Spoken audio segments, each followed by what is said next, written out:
वेद news 24 वेद जनमनाचा। राज्याच्या गृह विभागाकडून आज 21 वरिष्ठ पोलीस अधिकाऱ्यांच्या बदल्यांचे आदेश पारित करण्यात आले आहेत।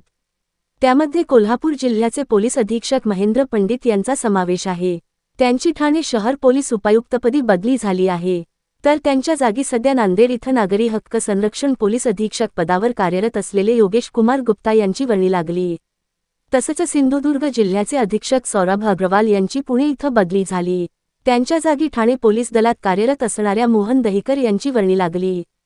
सातारा, धाराशिवसह 21 ठिकाणच्या वरिष्ठ पोलीस अधीक्षकांच्या बदल्या झाल्या आहेत। आज गृह विभागाचे सहसचिव व्यंकटेश भट यांच्या आदेशाने या बदल्यांचं परिपत्रक जारी करण्यात आलंय। येत्या 2 दिवसांत हे सर्व वरिष्ठ अधिकारी बदलीच्या ठिकाणी रुजू होणार असून तात्काळ कार्यभार स्वीकारणार आहेत।